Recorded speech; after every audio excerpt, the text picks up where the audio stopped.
Attention, everybody.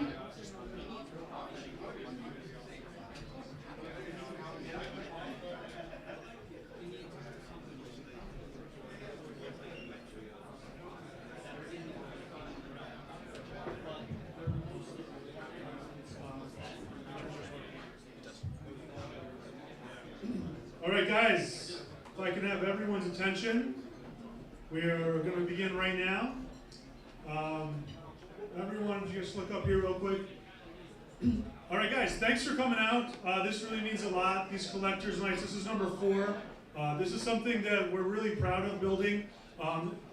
This is a community, guys, and we've said it before over and over again. This is about creating something really special in the hobby. There's nothing else out there like this, and I really want to thank my man Cece, who I never thank at all. Take this job, but he puts this all on. He puts the ideas in action, and it's a lot of work, guys. He's been up a lot at night doing this, so I just want to say thank you, and thank you guys for coming on out.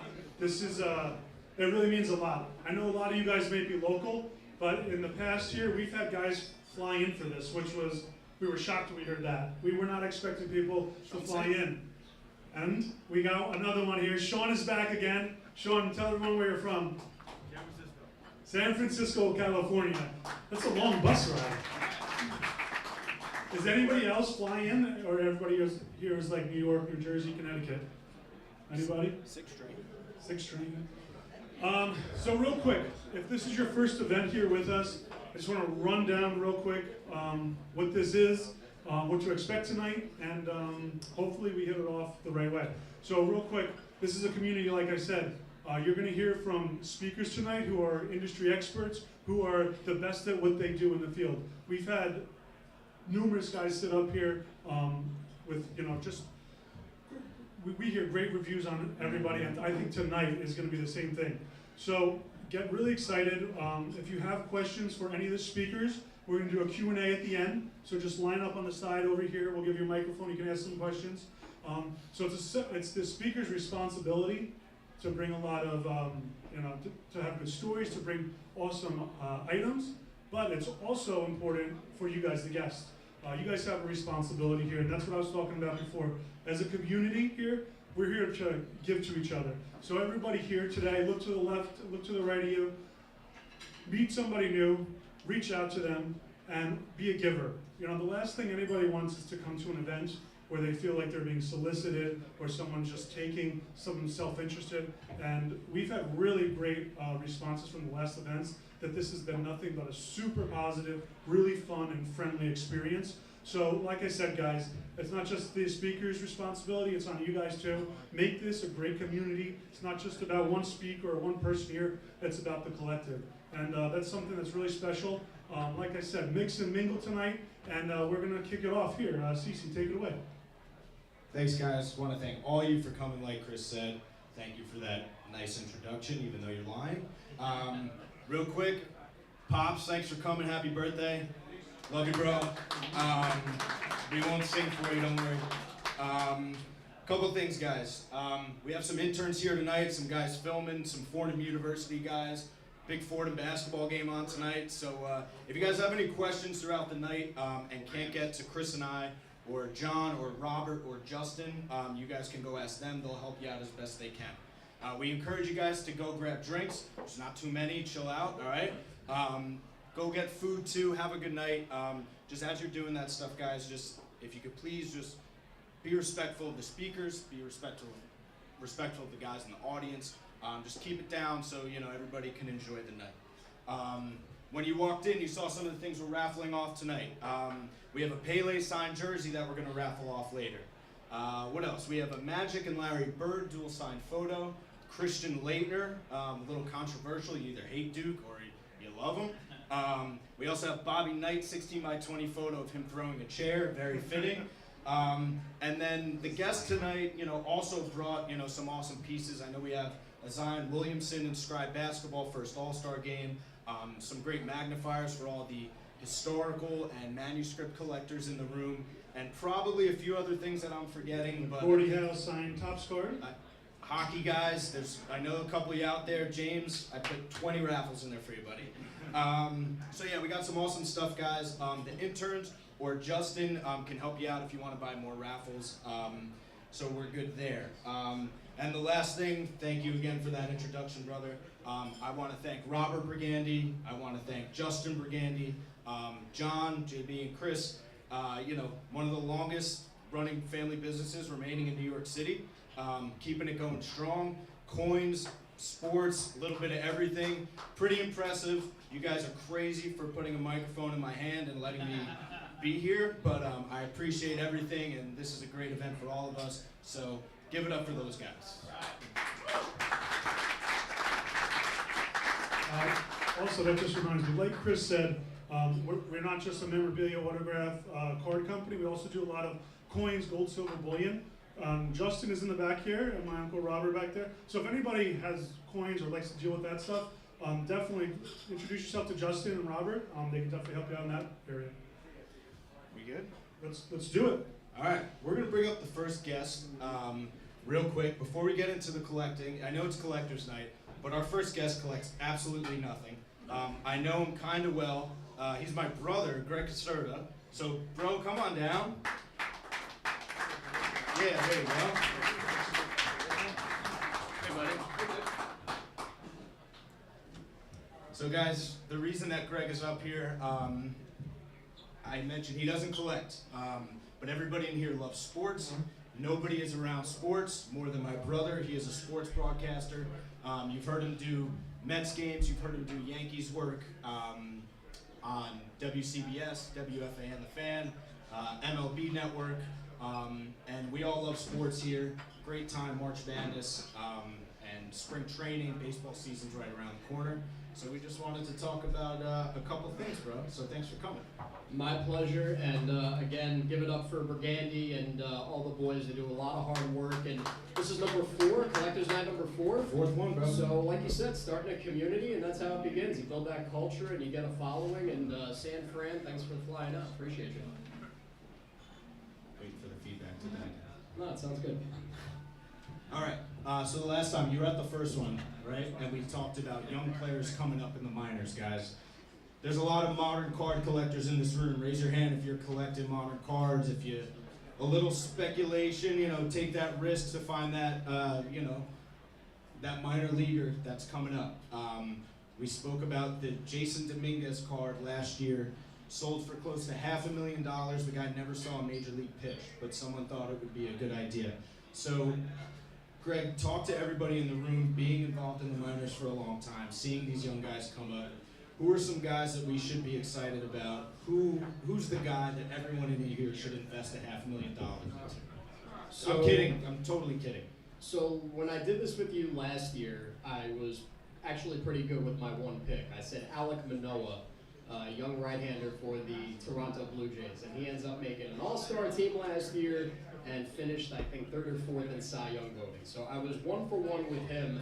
I think that on a broad scale, this is probably the best time to find a young guy, because you're seeing now that there isn't as much service manipulation. You're seeing guys come up now at 19, 20 years old. I know with the Yankees, everybody's talking about Anthony Volpe potentially being the opening day shortstop, so that's a good start for you local guys. But I did take a couple of notes. There were a couple of guys that I think, when I think about the minor leagues, they caught my eye, guys that I know a little bit, but also they're getting a lot of pub. And one of the big names right now is Andrew Painter, who is the Phillies' top prospect. He's a 20-year-old pitcher, tall right-hander. He's a Scott Boras client, and they were trying to work on a deal for him before he even got to the majors. Now, they anticipate him being up this year. Unfortunately, he's got a bit of an elbow problem right now. So they kind of shut things down on him right now in spring training. But the Phillies also have a young pitcher by the name of Mick Abel, another young guy that's their number 2 or 3 prospect. Toronto Blue Jays have a lefty named Ricky Tiedemann, who made his big league spring training debut a couple of days ago. He was throwing 99 on the radar gun. They think he'll be up, if not later this year, than the end of next season. And then a guy that I forgot about that some of you might remember, Royce Lewis, former #1 overall pick of the Twins. He's an outfielder, and he tore the same ACL twice. So now he's healthy, and now they're anticipating him finally making his major league debut at 23 years old. So obviously having that #1 attached to you, a la Bryce Harper, guys like that, that always adds to the value, I'm sure, as well. Yeah, man. Guys love to speculate, see who's going to be great, who's not. I'm sure there's at least a couple of guys in here that put a little bit of money into the Gregg Bergs and the Gary Sanchez's of the world. We all know how that went, so that's the risk versus reward when, collecting, younger guys. Have you noticed being around minor league players, being in the clubhouse, being around these guys, are they aware of all of this stuff going on? Now the personal brands are more important. Kids, adults, people are going online buying these cards. Do these guys talk about stuff like that? Like, oh, did you see his card sold for $5,000? Do they know that this stuff is going on? I think that with everybody being so plugged in these days, and you can't miss anything because of social media, that they're aware of it. I don't know if they understand the financial aspect of it. I don't know if they understand the business of what you guys do, but they also get to the ballpark. And if you're a highly rated prospect, you're dealing with this from the time you get drafted. You've obviously played on a big scale as a college player or a high school player, but now you're going to different minor league ballparks before you even get up to the majors. And you have people that are waiting for you when you get to the ballpark at 2, 3 o'clock looking for your autograph. And certain guys get sought out more than the others. Obviously, the first round pick is going to get hassled. The guys that wait at the ballpark, players refer to them as Murphs. I don't know what that actually means, but those guys that just wait with the autograph book, they've got every card waiting, and they're looking for the signature. Yeah, these guys deal with that. So I'm sure they're aware of what goes into it, and that they're making sure that they're not getting taken advantage of. The hobby's just so big, these guys know, more people getting involved. Over to the vintage side. A couple weeks ago, you were down in New Orleans doing a tournament on MLB Network. Just real quick, talk about that tournament that you did. Yeah, so 2 weeks ago I was in New Orleans for the Andre Dawson Classic, which is in its 15th season now. It's for historically black colleges and universities, so a lot of schools out of the Southwestern Athletic Conference were there. I was able to do a doubleheader on the network. It aired nationally, obviously, with Bo Porter, former Houston Astros manager, and we got a chance to watch SWAC baseball, which is big in college. You guys probably aren't aware of it. I wasn't until I got down to the tournament, but it is electric. It's one of those where you're not going to see a lot of guys get drafted, but in terms of the energy and the passion, it was great. We had Florida A&M and Southern University in Game 1, and then Alabama State and Grambling State in Game 2. So a lot of history there. Got a chance to interview Andre Dawson because he's there as the namesake of the tournament. Marquise Grissom, Marvin Freeman, a couple of guys that were there. It was a really great experience. So how many guys in here actually saw Andre Dawson play? I'm too young. Who watched him play? Is Andre Dawson a Hall of Famer for those that saw him play? Close. Okay, so the reason I bring this up, he was great. You guys were putting up the stats. When collecting vintage memorabilia, the Hawk, I saw he retired 96, 97. 97, yeah. Inducted in 2010, 9th ballot, like 77% of the book. Took him a long time. So he was a borderline guy. Now the selection process is getting a little, flaky. It's getting a little easier, it seems like, and that's not to knock any of these major league guys. Do you think that the selection process is a little watered down, or do you think guys are getting into it now that maybe shouldn't be? Because there are guys, the reason I bring it up is, people collect these guys. We get calls all the time for Hall of Famers, people we've never gotten calls on before. But in the last 2 years, Gil Hodges is a guy that people call us about all the time. People want to collect Gil Hodges. Before he got into the Hall of Fame, the only people that were calling about Gil Hodges were the vintage Brooklyn fans, real Mets fans, from New York that have been around a while. So, people are waiting for these guys to get in to buy their autographs, buy their cards. Is the selection process a little watered down? And who are some of the borderline guys now, couple, 2 or 3, that you'd like to see get in and think should get in? So obviously the process is watered down, and there are guys from back in the day that you would say, all right, probably doesn't deserve to get in based on his playing statistics and his playing career. Phil Rizzuto might be near the top of the list in that regard. Sorry, JB. But it's continued because I think part of the problem is the voters. You know, like you've got a guy that has written for The Athletic in San Francisco. He's covered the Giants for 3 years. I'm 34. Maybe he's my age. Maybe he's younger. Why is he voting about a guy that he never really saw play? I think that's part of the problem. I think that you have to kind of change the voting criteria as to who gets to vote. I think that players should be involved more. Players that are in the Hall of Fame should be more involved in the active selection process, not just for the Veterans Committee and the guys that get in further along the way. So you saw Fred McGriff finally get in. That was one that I was obviously big on for a long time. Tim Raines a couple of years ago. On the latest ballot, I thought that Helton got snubbed. I think Todd Helton's a Hall of Famer. And I don't know how Yankees fans feel about this as a Yankees fan, but Gary Sheffield is a Hall of Famer. Like if you just look at his hitting numbers, he no doubt is, you know, Billy Wagner's borderline. He's close in that regard. So it's fun because you're starting to see more guys that have a chance. And I know that for you older Yankees fans that go back to the mid-'80s, Don Mattingly's getting closer than he's ever been. So that's a really good thing, and in that regard, Keith Hernandez as well. That like those guys are getting more traction, they're getting talked about more, and you have certain biases where you look forward to it, but then there's times when you say, all right, is Scott Rowland really a Hall of Famer? Is Andrew Jones really getting that much credit for what he did? Like you have to take it on a case-by-case basis, but that's what makes it fun, and that's why we get to talk about it as fans. It's a classic barroom discussion. Literally bar in a bar. Yeah, it's perfect.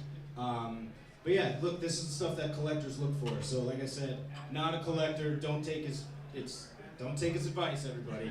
But it's a guy who's around the game, around sports a lot, just a different perspective. Before I let you go, recent Hall of Famer, the greatest Yankee of the last 40 years, Derek Jeter, my hero, right? Derek Jeter, speaking of personal brands, guy who was kind of MIA forever since he retired. You saw him nowhere. Last year, he's all over he's everywhere now. Commercials, everything. 5-time World Series champ, greatest shortstop of all time, in my humble opinion. As a broadcaster, are you bitter that he got a national Fox job before you did? No, and what I do, there's never any bitterness when people get gigs before you. You always look at it and say, yeah, he deserved it for sure. Yeah, he did. I say that tongue in cheek. But I think with him, and I've learned this from being around different analysts, former players and coaches that get into broadcasting, as long as they still care and as long as they prepare, they'll do fine. Because there are guys that just want to show up to the ballpark or show up to the studio and not do their homework. I think that as long as he cares, and I don't think he's ever really done anything half-assed in his life, I think he's going to be just fine. I think that he's lightened up a lot over the years, so that obviously helps him. And of course, with the back and forth with him and A-Rod, I think that could be very fun to watch. But the problem with those shows, there's a little too much going on because you have too many guys going at once. I think if you just keep it simple and let them talk about the game, you see how great Alex is compared to when he was doing color commentary. Him in the studio just breaking down a hitter's swing or breaking down a pitch sequence, it's great stuff. And it'll be fun to watch Derek. I think he's going to be just fine in that job. Thank you, brother. Let's get some collectors up here, but Gregg, Caserta, everybody. And we'll be moving on next with the next discussion with Rick Probstein and John Reznikoff.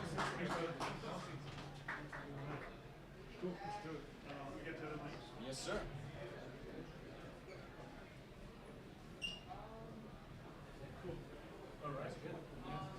All right, let's do it. We got Rick Probstein, everybody. John Reznikoff. JB, you want to get up here too? Yeah. Right there.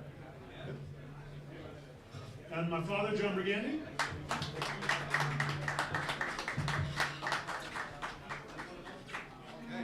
All right, so both of these gentlemen don't need much of an introduction. I'll let them do it themselves, just in case you don't know. John Reznikoff of University Archives. Tell them who you are, John.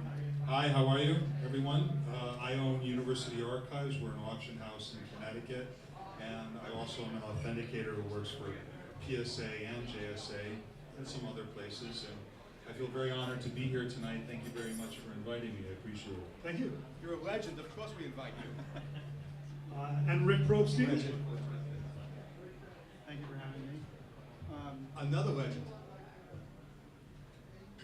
So I sell items on eBay, and I actually get a mazel tov. Last night we became a grandfather for the first time. So very exciting. Thank you. Okay, so those were both very, very humble introductions. So, John, tell us what you do, what type of stuff you deal in, and how did you get into it? So it's interesting. I love that we have some Fordham people here, and I know this guy's a Fordham guy. And I was actually at Fordham pre-law, majoring in political science and anthropology, and I was fooling around with this stuff on the weekend. Excuse me, tell who your father was. My father was a professor there. You probably heard of the Dr. Marvin Reznikoff Scholarship in Psychology.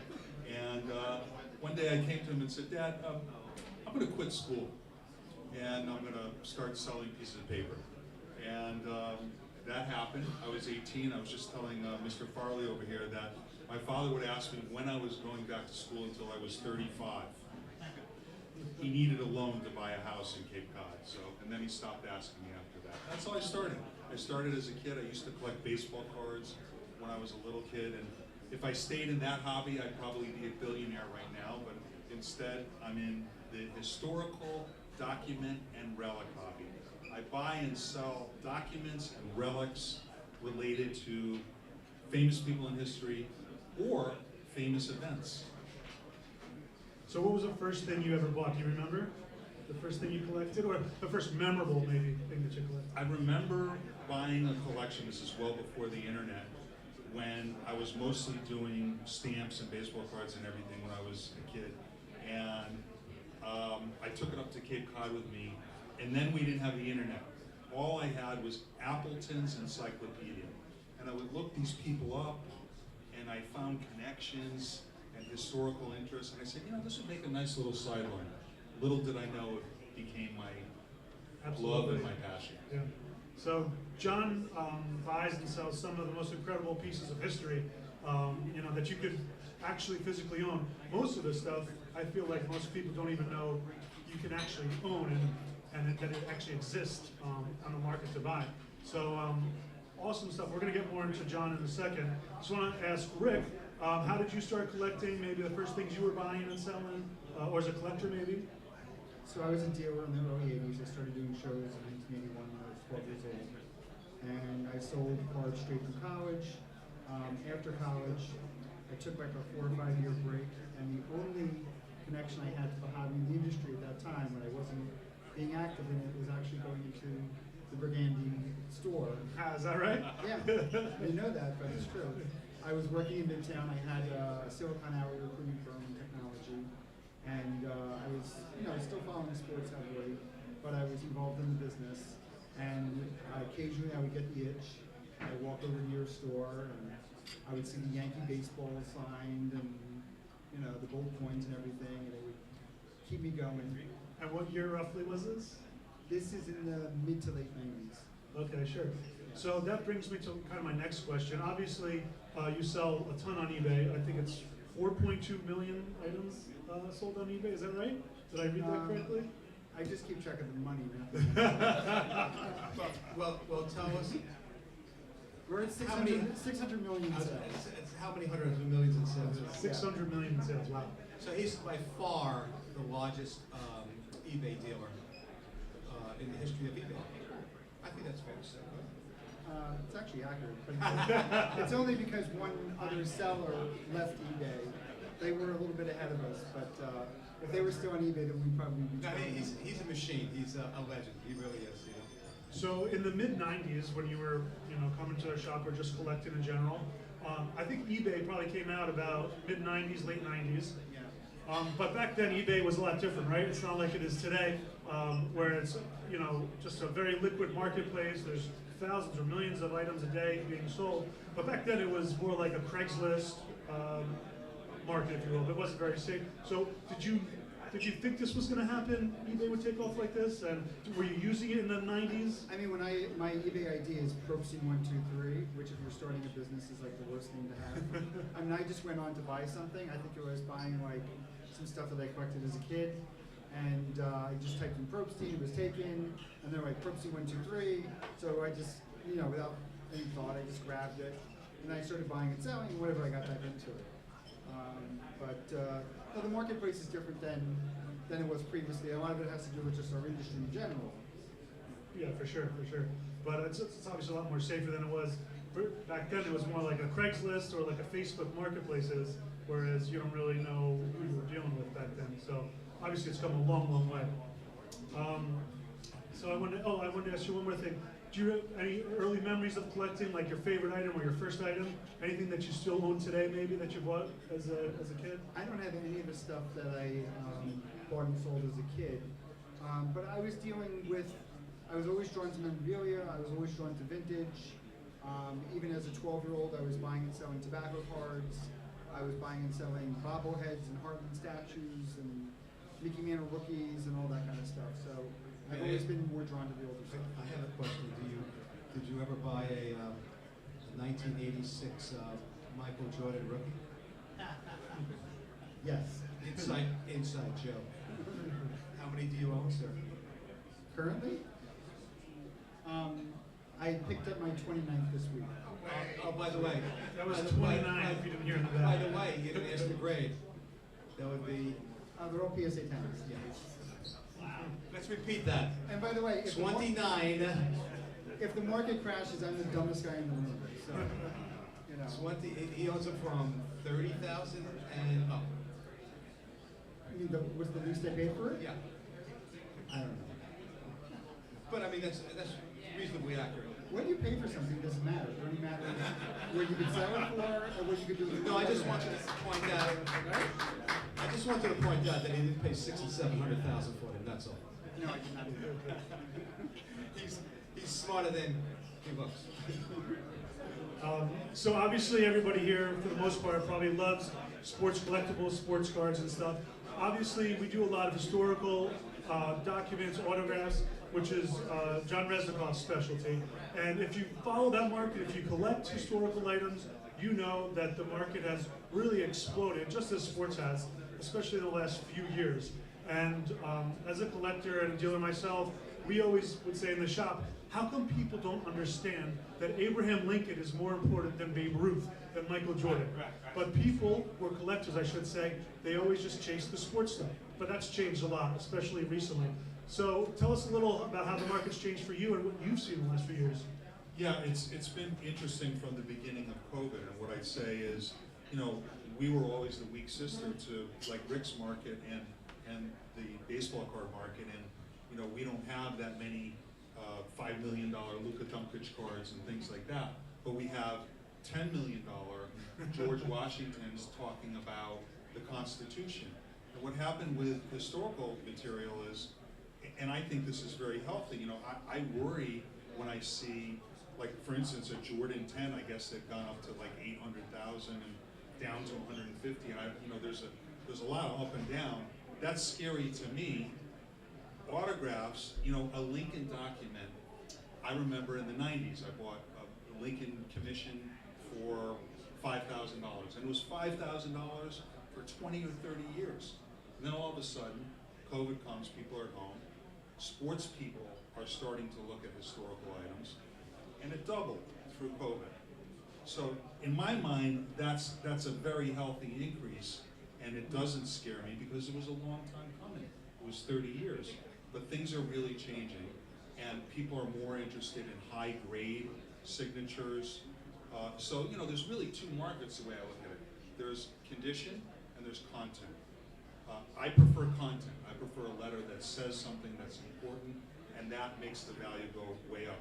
But there's plenty of people, and it's okay, who collect, you know, 9s and 10s and things, and that's where the market is going at least half of it right now. Right. Yeah. I would say a big thing about the historical stuff, like I said in the beginning, most people don't know you can actually buy a George Washington item, right? They're surprised it actually exists. It's, you know, from hundreds of years ago.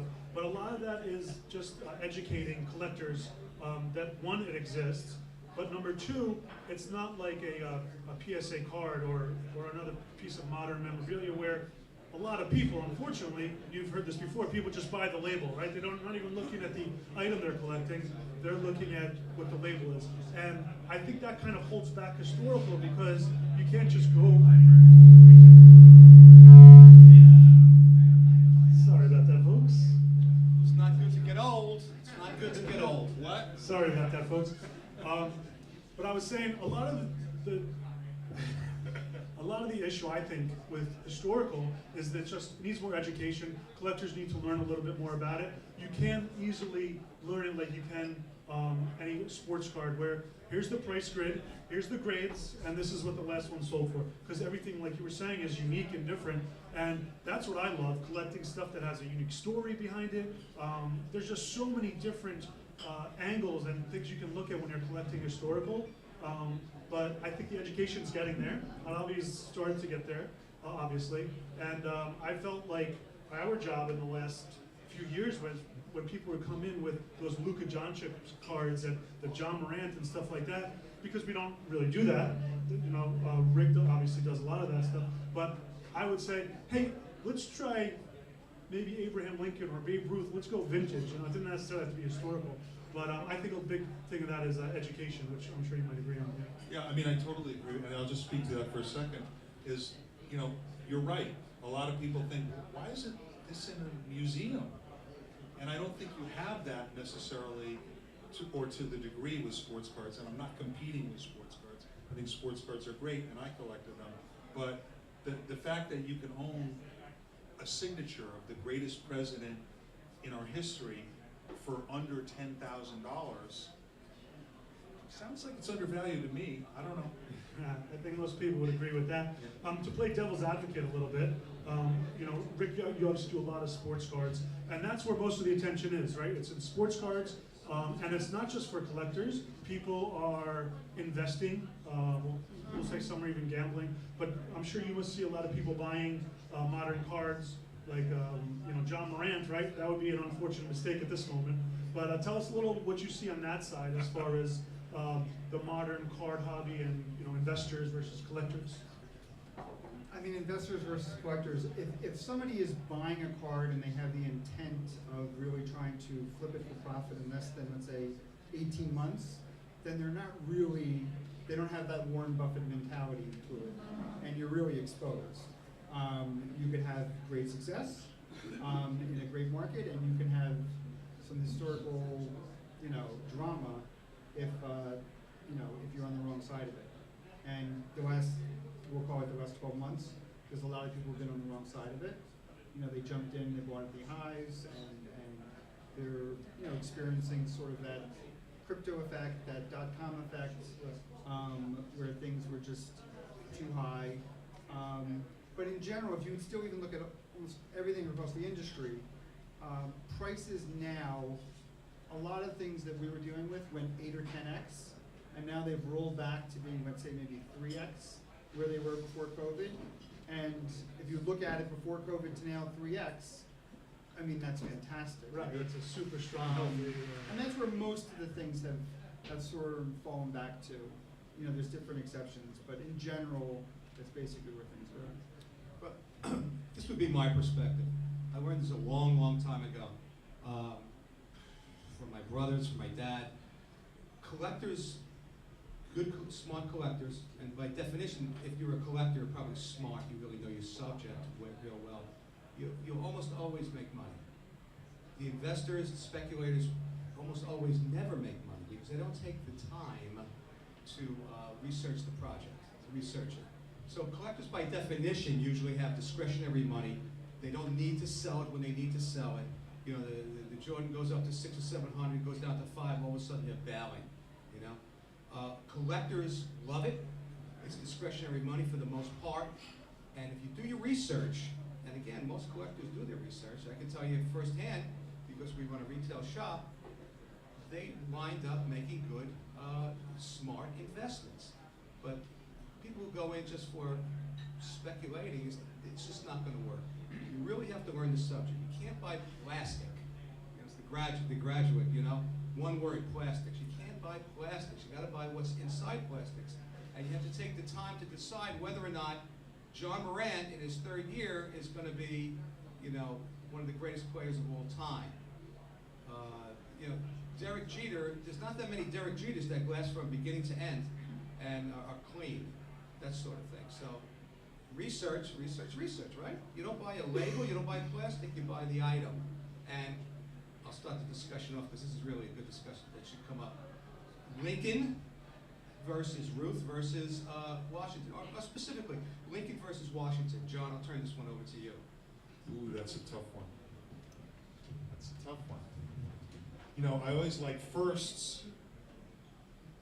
So Washington was our first, and I think Lincoln has gotten more press. You know, you got Spielberg, you got freeing the slaves, you know, no little thing. But I think Washington is the one who started the whole ball of wax and started it with honor. And I think undervalued, Washington is undervalued compared to Lincoln. Most of the multi-million-dollar Lincoln letters that I know, there's very few multi-million-dollar Washington letters. Very few. The one I think of is the one that sold in Christie's for $10 million, but he was talking about the Constitution, a pretty good subject. But I'll take either of them. How about that? But, so, you know, one of the criteria we use, right, is scarcity. But the other side of the coin is demand, right? So, just like Ruth, there's a lot of product out there, right? He signed a lot. Lincoln signed a lot. I mean, There's more demand for Lincoln for sure. and there's more demand for Ruth, right? So there's certain people who are blue chip, and those are the ones that collectors should key on. Even though Lincoln is not particularly tough, he's important, right? And more popular, with all due respect to our first president of the United States. And Ruth is as popular as anyone in history. So you have to, you know, if you do your research, you realize that these are buys that you can't lose money on, especially if you love them. You put them in your house and you show them off. That's a hell of a lot better looking than one of those abstract paintings put up, right? You know, anyway, that's my opinion. Go ahead, Rick, over to you. You want my opinion on Lincoln versus Washington? Or let's hear your opinion about I'd be curious. No. I just love to hear your voice. How about your favorite, let's say, collectible/investments of blue chip? What are your blue chips that you like to keep and hold, and you know, what are you looking at? I mean, I'll show you. You want me to show you the three cards I brought, and then you'll see. Why don't we go right into the show and tell? Good So we're gonna segue, do a good segue. show You've and done tell this right before. now. You've done this before, yeah? Plus, it's hurting my pocket. So hold on. Okay, so this is the kind of stuff that I like to invest in. You want this one? Yeah. What a bunch of. Okay, so this is a Babe Ruth rookie. His best rookie is the Baltimore News, which is in the Baltimore Red Sox uniform, as well as this one. And the Baltimore News, I think there's only 10 in existence. This is a 7 PSA, so it's a high grade. This is about a $3 million card. So there you go. There you go. What a piece Okay. of wow. That's. I don't get too impressed. I've seen a lot of things in my day. So but I like to invest that's in impressive. GOATs. The greatest football player of all time is Tom Brady. Okay, and this is his best card and his highest grade, which when it came up for auction, I did not have the money at the time, but I had to sell some assets to buy it. And this card sold earlier in the year for $3 million, and then the guy had financial troubles and he put it right back in the market, which is something that I like to jump on because usually the second sale does not go well, and I was able to pick it up for 2.4. So it's a serial number card. This is his best card, and Hopefully you won't come back. Let me do the intro on this one. Did anyone ever hear of George Mikan?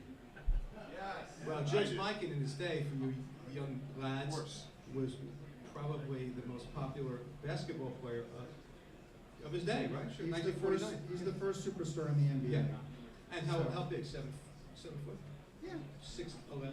Yeah. So this is his rookie. This is really the first basketball set. It's a PSA 9. There's actually a 10 in existence that looks like a 9, but it is a 10.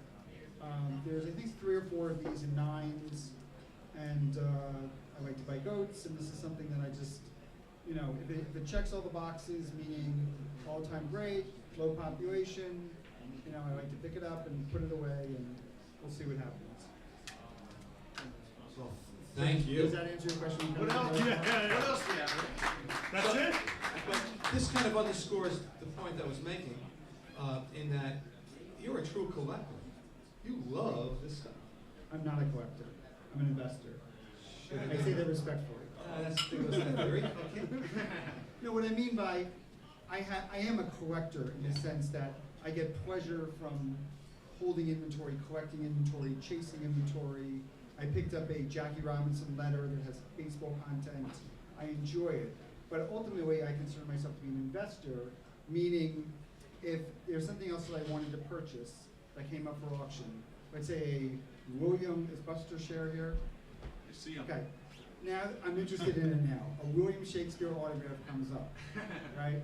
And Buster has it in his backpack, and he wants to trade these 3 cards. And I do my research, I'm like, okay, it's about 5-6 million, da-da-da. I'd rather have the Shakespeare versus these 3. I would do it. From You an know, investment perspective. in our business, we call that an arbitrage. In the gold and silver business, we call that an arbitrage. Fair enough. I mean, it's looking great, you know, and you buy it and sell it because you're a collector. Ultimately, you're fundamentally a collector. I hate to tell you, kid. No, I'm not a flipper. I like to No, hold you're not a things. flipper. No, that's the point. Yeah. Johnny, what do you got, kid? Okay. By the way, for Shakespeare, more like 10 million. And there's none that exist outside of museums. In the British Museum, there's an example, and there's one other, and I'd love to see one come to market. There's plenty of fake ones, if you want them. But, not that I know of. Is The the signature. Is the Shakespeare questionable, the autograph, or is it? No, it's real. It's in the British Museum. What people buy is the first folio, the printed book, and they're millions of dollars. The first book, but you know. So we're assuming he wrote those books. We're assuming, and he may not have. And the first one that I get, I'm going to offer to Buster. By the way. I'm just going to interrupt real quick. Like I said, we're going to do a question and answer at the end. If you guys have any questions for Rick, John, or my father, just line up right here, and we'll do a little Q&A as soon as we're done with the show and tell. That would go good in your store, right? So this first one is. This is a Washington letter. Speaking of Washington, and here it is, and it looks like a little scribble, but it's really important. And I'm just going to read the headline of how I describe it. George Washington, just before becoming the first president of the United States, quote, "If the administration of the new government should inevitably fall upon me," end quote, vows he will make justice and public good my sole objects. A unique presidential expression setting the stage for future presidents and America as a whole. It's a hell of a letter. It's only a couple of paragraphs, but I actually bought this with Luc Pascal. He found it, and I said, yeah, we gotta get that. Don't come home without it. And not that I want to sell it, because I am kind of a collector. We have it priced at $1 million. It's good to be the king, huh? This is, you know, I'm going to go the complete other direction, and it's going to kind of show why I love the business. This is a very important, very unimportant printed acts of Massachusetts legislature in 1779. This whole thing is probably worth $200, but I love it for the following reason. My sister called me the other night, she lives in Truro, and they're having a whole big thing about dogs. And should there be a leash law, should there not? She's in Cape Cod, they allow the dogs to run on the beach. And she tells me about that, she's really upset, the Board of Selectmen, this, that, and the other thing. And I'm reading this thing, and it says, in 1779, it says, 1744, an act entitled to prevent mischief being done by unruly dogs on the beach in the town of Truro. In the town, 1779. And so the little things that connect the past to the present, or maybe the future, those are the things that get me excited. It's really cool. Not worth a lot of money, but right between the eyes. I sent her a scan of this so she could bring it up at the meeting.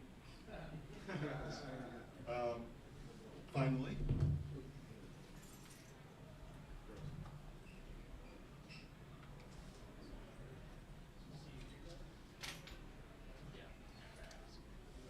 yeah, I do slabs too, a little bit. So these are all, we've been taking on consignment various relics, and these are all relics in slabs by CAG that certifies provenance. This is an emerging market, and I believe this market is going to take off like crazy. Included in what I have, a piece of Napoleon's pants from the Battle of Waterloo, right there. And these are, a lot of these are a couple $100, some are a couple thousand. Wood from Walt Disney's first workshop. There it is, slab certified. Coal from the Titanic, one of our biggest sellers, by the way. A piece of oak lathing from the law office of Abraham Lincoln. See, too much Lincoln here. This one I really love, and this one is sold for up to, I think, $18,000. This is a piece of the back seat of Kennedy's car from the night of the assassination. And it's absolutely dead to rights, authentic, full provenance from the person who took the car apart. Just a couple more. A piece of Amelia Earhart's plane. So I think there's about 20 or 30 different relics, and I believe this market is really in its infancy and it's going to take off, and I highly recommend it. All right, guys, round of applause for John Reznikoff, Rick Probstein, John Brigandi. If you have any questions, anybody here? Anybody have questions? All right, guys. Explained it well enough. All right, then. Another round of applause, guys. All right, we're going to do our next panel. Sorry, guys, we're going to do a break, actually. Grab a drink, grab some food, and then we'll come back here for the next panel. Oh, let's do a picture. Not just because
have 3. And John will eventually have 4, so you'll have to get up and get it. I think Buster's sitting on 2. That would be good.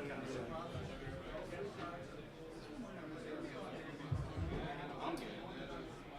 Testing. I don't think this is on.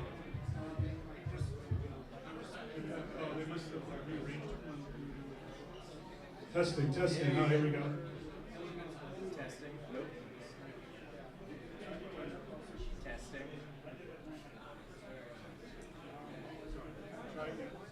Testing. There we go. Money. All right. Hello? Try your 16. I'm good.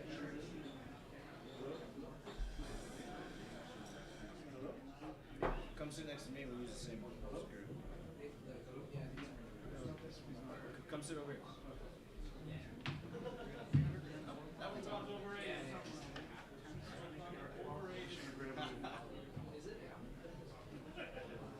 Underrated. All right, guys, we're going to start right back up. Grab a seat, please. Grab some food. We can have your attention here. All right, guys. If you were at our first ever event, which was April of last year, Buster was one of our very first speakers. So he's making his second appearance here. We're happy to have him. So, how many people here follow Buster on Instagram? Throw up the hands. Buster. Way too many. Way too many. Probably, I don't know if it's on. Here you go, buddy. Buster is the ultimate content creator and also the ultimate collector. I know most of the people in this room and their collections, and I would say out of everybody, nobody has a broader range of collectibles in their personal collection. Yeah, I'm a little bit of an idiot, so keep that in mind. Buster is all over the place, but I'm definitely not an idiot. Super bright, super knowledgeable, and kind of to follow up with John and Rick were talking about before, and JB, the knowledge and the passion of looking this stuff up. Nobody does more research and looks into this stuff, and you're not an idiot. Maybe a nerd, like in a good way. I'll give you that. Let everybody decide. I'll give you that. But Buster collects everything, guys. From us personally, you've gotten Kobe rookies, you've gotten Lincoln autos. Yeah, I bought my very first Lincoln, and you'll never forget your first Lincoln. So that was exciting.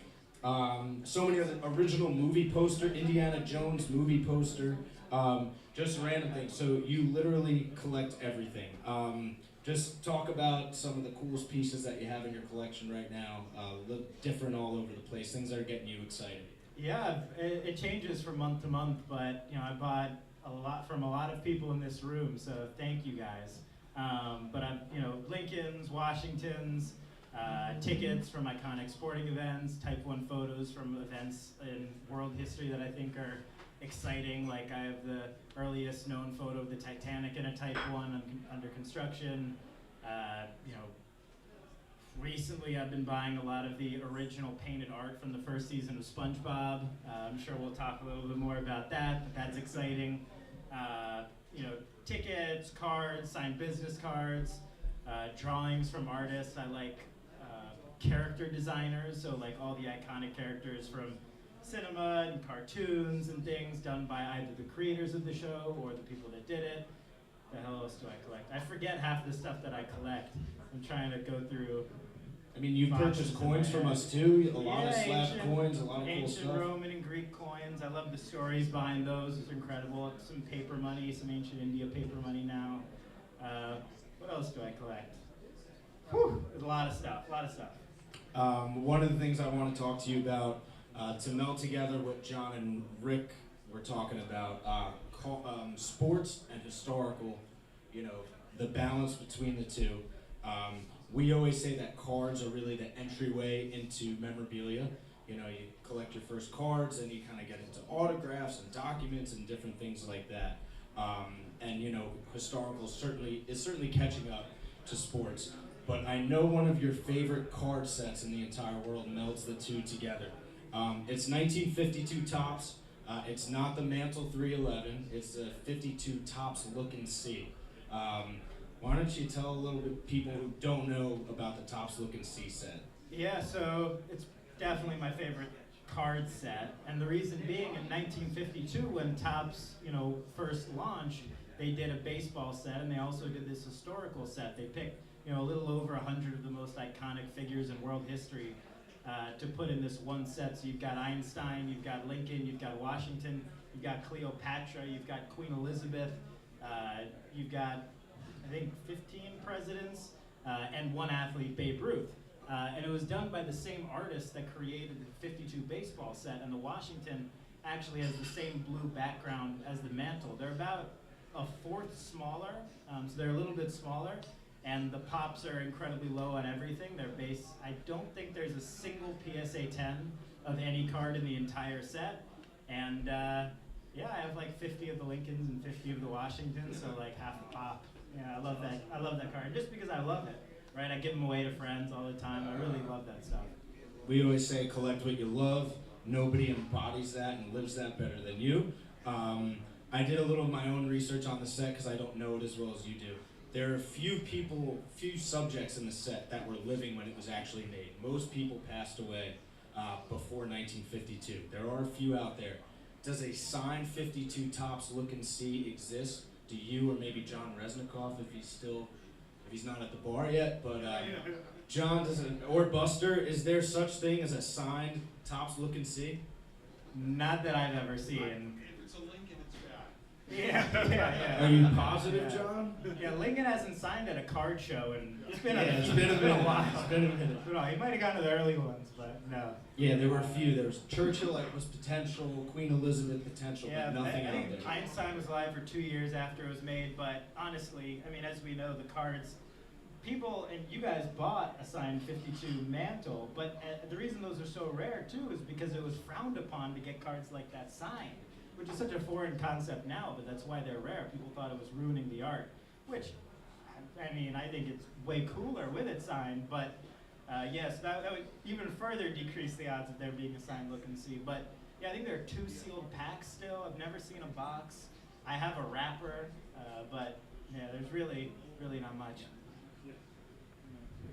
So something you mentioned earlier that just kind of caught me off guard was SpongeBob collectibles. Tell us about the SpongeBob market. Yeah, sure. So, I mean, I'm happy to break down my thinking for those that might be interested as to why, but in any collectible category, I'm looking at a couple things. For me, it's always part investment, part collecting, but if I'm gonna, look at a new area of collectibles, I want there to be more collectors than there are investors. That basically shows that there's a bottom of the category that it'll hit, as opposed to just dropping to nothing if there are no true collectors and not a long-term history of it being collected. Fans of the person, fans of the product, things like that. And then also, potential for future growth. Like for Pokemon, for example, it came out in '95 in Japan, '99 in the US. How old are the kids that grew up collecting, and when are they going to reach their financial maturity? So thinking about things like that. And there's no better example, in terms of shows than SpongeBob. And then there are also some unique things, right? Like SpongeBob, like a lot of early animated shows, were only hand-painted in the first season. So, there's only 40 episodes A and B. They're about 15 minutes each, had 200 backgrounds per episode, most of which were disposed of by Nickelodeon. They partnered with an auction house. That auction house went bankrupt. A few people bought a bunch of them. They've been selling them in auctions over the last decade. And peak financial maturity for investing in this stuff is age 52, per the data. So yeah, it's got like a 20-year runway, and I have a lot of it now, so it's gonna be fun. In the curated collection room, we have Ruth autographs, Lincoln, no SpongeBob, but we're working on it for you. One other thing I'd add too, for anybody that's on the internet or Twitter, you see SpongeBob memes everywhere. Like, you literally cannot go on the internet without seeing SpongeBob. And I can't think of another show that's more prevalent in internet culture than SpongeBob and more well known. So, it means something to everybody, and it's also a $10 billion brand, and there's not much of it. It's not like Pokemon cards where, there's 200 PSA 10 Charizards, or 10,000 Pikachus. All right, next we need you, if you can, because as you're at the first event, you were talking about cryptocurrency and NFTs. You make your own NFTs. That market since then has changed drastically. A lot of people in here, I just have a feeling, are very nervous about it, maybe don't know. Can you give us a state of the union on the crypto and NFT market right now? Sure. You know, I think similar to cards, the high end is held up. Like Bored Apes are still over $100,000 each and sell 10, 20 times a day.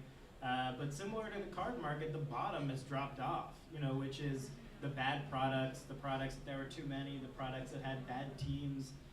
So that's a lot of what has happened in NFTs, but great projects are still doing cool things. It's really, people have always looked at it, you know, as a joke or just an excuse to own investment or, you know, something that's a security that's not advertised as such. But you know, the fact of the matter is it's a token for involvement in whatever community it is. And some of these communities have done a really great job putting on events and things like that. Like I know you guys were at VCon, they did a great job of like putting on real value for people.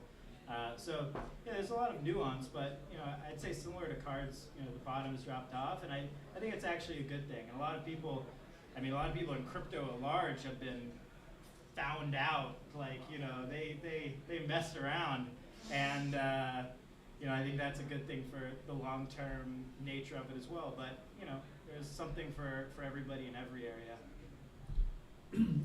Just going back to the SpongeBob, that was remarkable the way you broke down and researched that as an industry with data. I'm like still like thinking about that. So just wanted to throw that in there real quick. Yeah, I spent maybe a little bit too much money in it, but having a blast doing it. And everybody, there's this like emotional feeling when people hold it, because so one other note that I probably should have added, cells, there are tens of thousands of them, you know. For every single slight movement, there was obviously a cell, but the backgrounds are all hand-painted one-of-ones in gouache paint. The cells were usually shipped off to like South Korea, and they would do them there, but the backgrounds were done in the US. And yeah, they're all one-of-one, so it really is one-of-one art that's, in my opinion, probably true, more recognizable to more people in the world than most of the art in the Louvre. And if I ask anybody in any country, in any language, who lives in a pineapple under the sea, everybody knows the answer. People might not know who the vice president is, but people know who lives in a pineapple under the sea. So. There you go, everybody. Take one thing away from tonight. SpongeBob.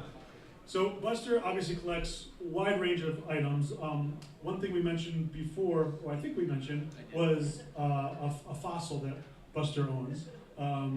It's a megalodon tooth, an original dinosaur tooth.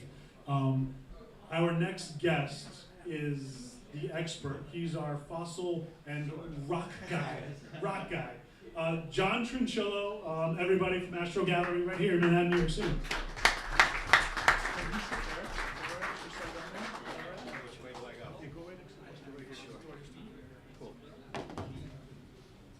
Welcome. Welcome, John. Thanks for coming, man. Thank you. Thank you for having me. Of course. Expert in rocks and gemstones and fossils. And he's got some awesome stuff here to show off. But also, John, you also collect sports memorabilia and coins, and you do everything as well. And that's why. Similar to him. Exactly, and that's why we have you guys up here together. I can steal this from you. It's yours, brother. Hey, everybody. Thank you for having me. Appreciate it. I've got a couple questions for you. Please. So how do you get into the fossil game? Okay. My aunt and uncle were big collectors of minerals. When I was like 6, 7 years old, they had a basement with a room like this, with cases and cases of rocks, and I didn't quite understand what was going on. Later on, it kind of just fell into my lap. Their son, my cousin Daniel, is one of the biggest collectors and dealers in the world for mineralogy. I studied under him. My career began in 1996, and it's been going ever since. And I've had the blessing of putting about $50 million into people's collections in minerals since I've started. It's pretty amazing. If you've ever been to the Gem Hall in the Museum of Natural History, you'll kind of know what I'm talking about. They have amazing cases of rocks there. A lot of them donated, some of them by my clients. And it's been a pleasure and a lot of fun. And I didn't bring any rocks with me tonight due to expense and fragility, but I've been in books for mineralogy. My collection was featured in the American Northeast Collectors book. It's a lot of fun and quite beautiful. None of the minerals that we sell are cut or polished. The shapes are the shapes. The luster is the luster. If you manipulate a rock, it's not quite the same as someone restoring a piece of art. If it's not disclosed, it's kind of shady. The more pristine it comes out, the more value it is to a collector. What's the Mona Lisa of minerals? There's a couple of answers to that question, but probably the most coveted mineral is called the great phosphophylite. Came out of Bolivia, and it's an anomaly because most of the specimens that were found were no bigger than an inch, inch and a half, but this one, which is in a private collection, is about 7 inches. And how much would something like that be worth? Some consider it priceless, but the guy would never sell it. He's that kind of collector, but in the real market, about 20 million for this Now, particular piece. On the dinosaur fossil side, so with cards and tickets, there's Right. population reports. Right. What's the closest thing to a population report for a T-Rex? Unfortunately, there really is no pop report. You know, they find what they find. They find things every day. You know, something like this we have in our store. This is from, yeah, you can hold it. This is a dinosaur called Carcharodontosaurus. It was about 140 million years old. It got its name from the shark, Carcharion carcharius, like the one in Jaws, a great white, and that was one of his front teeth. And that's something that a collector could start with. Something like that goes for around $8,500. And it's a great way to start a fossil collection. A T-Rex tooth, a great one of the big teeth, they can go for like 20 to 25,000, if not better. So, a lot of money, a lot of value right there. For on this. sure. But real quick, guys, from my experience, and I don't collect a lot of this stuff, but one of our guests here tonight, my former college roommate, big Jurassic Park fan. Who doesn't like Jurassic Park, right? So for his birthday, a couple of years ago, I asked John if he had anything cool, and you had a fossilized piece of tree sap with a mosquito in it, Yep. the same way that. Yep. So if you guys want to start your own Jurassic Park, go for it. You can give it a shot. I don't know how it's gonna work. But something like that, it wasn't a lot. It was, you know, maybe a couple of $100, and Yes. you know, the roommates, we split it. It was a cool gift, but you know, you don't have to spend whatever 20 million or $8,500 to get something like that. There's all different levels, just like sports, just like cards, course. autographs, and everything else. My wheelhouse is high-end minerals, though. You know, Not putting you down, buddy. That is that's what I know best, and this stuff is also just super cool. And the store does. You can shop in there for $5, and you could shop in there for $500,000. This is a very cool piece too. This is these all come from my personal collection that I brought home over the years. This is a Peruvian megalodon tooth. This is about as cool as a tooth as you can get. You know, for a shark. A great white's tooth is usually, you know, a good one would be around, you know, two inches, but the weight, you know, the length of this and the girth of it is outstanding. Something like this sells for about retail around $5,000. Yeah, that's probably what I heard. Yeah, that's a cool piece. John, real quick, Yes. what is the size estimated of a megalodon today? Oh, a megalodon lived around 20 million years ago and was about 60 feet long. Like, 2 city buses? it's like 2 city buses back to back. And I forget what museum it is, but maybe the Smithsonian. They have a jaw, the whole jaw of a megalodon that they found, and a person could stand inside it. 13 rows, I believe they had too. Super cool thing. And then there's this that I brought home because it kind of reminded me of the Beatles' Yellow Submarine. And this is a meteorite slice. This comes from a meteorite called Semchan. This fell in Russia. It was found in 1967. No one saw it fall, but they found the remnants. This is a cross section, and if we can get some light on this actually shows crystals in it, which is super cool because it shows that there's water outside of our planet in order to have a crystal form. This is high in iridium, which is an anomaly. They're normally nickel and iron meteorites, and this has a very, very cool aesthetic to it, and that's why I brought this one home. This is about $15,000, a piece like this. It's a super cool thing. Probably in the neighborhood of 4 billion years old. You know, you look at things like this, and you just, you know, say, wow, what a speck of time that we get when you consider some of the ages on this. And yeah, I think mineralogy and science is fun as heck. But I started off a Yankees collector. I was a 13-year-old kid and collecting baseball cards. My first card was the '84 Don Russ Don Mattingly, and it went from there. And today I have 40-ish Derek Jeter rookie foil cards, all graded, you know, from 5 up to 9. The 10 is, you know, a little out of the range. And because of Chris and the guys, I got a George Washington 1 of 1, a Topps card, which is a super cool thing. I showed the gentleman in the back. Yeah, who spoke monographic first. insert, Yeah, Topps. it's pretty amazing. I've done coins with them. I have a record album collection that's pretty spectacular. Memorabilia, baseballs, you name it. I've run the gamut, and I got a Babe Ruth and Lou Gehrig ball from them too, which is something I thought I'd never attain. I love collecting. It's a passion of mine, but you know, the rocks and the sports kind of all fit in with these guys, and Yeah. I was thrilled to be invited tonight. Well, thank you for coming, and I think this is why we love collecting and collectors night, just to get different perspectives, but not just perspectives, just when has anybody here seen a megalodon tooth or you know, a meteorite before? Just really cool stuff. I'm gonna catch you off guard a little bit Go here, ahead, shoot. but you told me a story one time in the store here, Go and I ahead. think Buster was there too, about a mineral that they were mining, and it was they were trying to get a different mineral, but Right. it turned out that the rarest mineral they were mining, they were taking and they were discarding. That's the phosphophyllite, actually, that I mentioned a few minutes ago. Okay, so real quick, just to compare it to baseball cards, right? The reason the 52 Mantle rookie card is so rare They is threw a shitload of them Be- out. because, right, there's a famous story that they took a whole shipload into the Atlantic, dumped them because they couldn't sell the end of the 52 Topps series that year. And that's why it's worth so much today. Also, over the years, there wasn't a lot of value associated with baseball cards, and everybody's mom threw out their baseball cards. So this is a similar story, and I'll let you tell the story from the rock side. Yeah, it's actually a pretty crazy story. In Bolivia, these miners, if I remember right, were looking for silver and silver ore, and they came across this blue-ish, greenish mineral, and they were just throwing it into the grinder, hoping that, you know, when they threw these chunks in, that there would be some silver ore in there.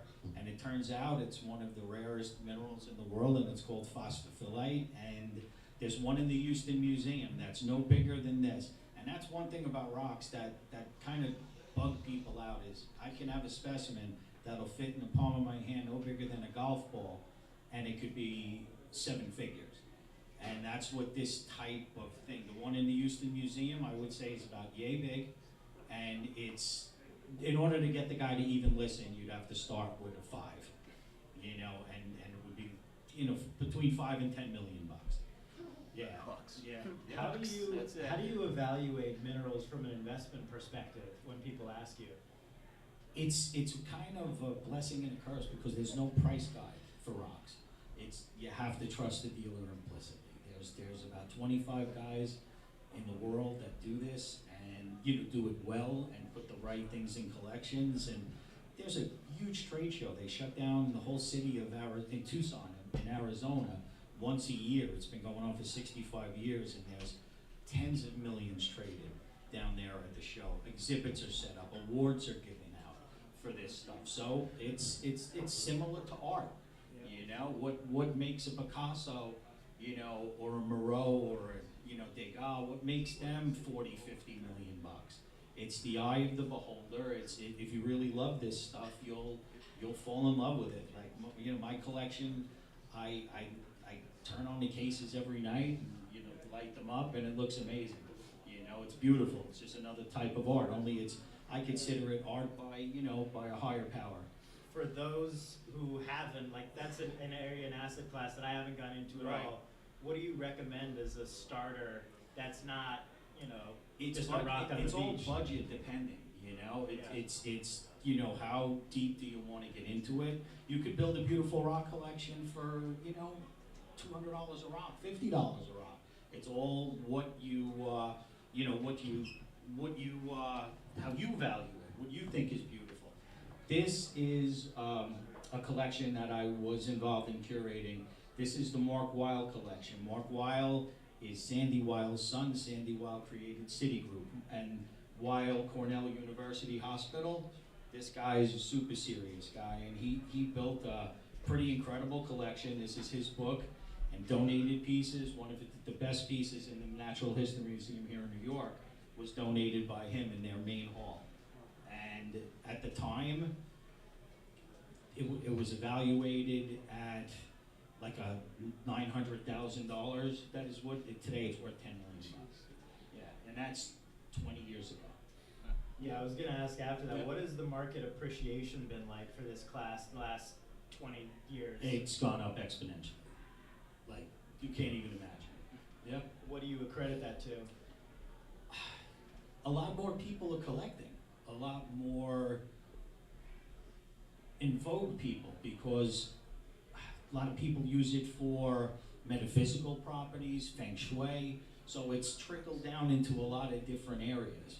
It's not just, well, I want an investment. It's more for spiritual, metaphysical. There's a lot to it. That's not my thing, but Right. I curate based on beauty. I can imagine a lot of people buy them to put in jewelry and things like that as well. Well, cut stones is I consider is where a good rock goes to die. I love them as they are. You know, like Right, it's like yeah. people cutting up game worn jerseys for the Exactly. cards. Well, I get it, but if you took a tourmaline like this one, this is from a very rare mine called the Jonas mine in Brazil. It only produced very few of these pieces. Yeah, and a piece like that, this is a $1.5 million piece. Crazy. Yeah. That's exciting, man. Yeah, it's super cool, but again, you have to, you do your own diligence, you do your own research, you look at the market, but you have someone who's in your corner, and my clients would attest to the job I've done for them. I can imagine that the average collector of this stuff is generally much higher net worth. Is that accurate for like this sort of stuff? For this stuff, yes. Yeah. But there is all different levels. You can build I have a wonderful collection that's in that book, but my budget is nowhere near some of the things that go on, but my minerals are beautiful. It's pretty cool. Yeah. So did anybody think today when they were getting ready to go to work and then go to collector's night, did anybody think they were going to see dinosaur teeth, meteorites, any of this stuff? No. It's very different, Yeah. sure. So this is why we love to have different, stuff at collector's night. I think this stuff is so cool. Like personally, I don't collect something like this, but Right. I would just because I'm being exposed to it. I think it's really cool, It's fun. and I hope you guys feel the same way. Please give it up for John Thank Trinchillo you. and Buster.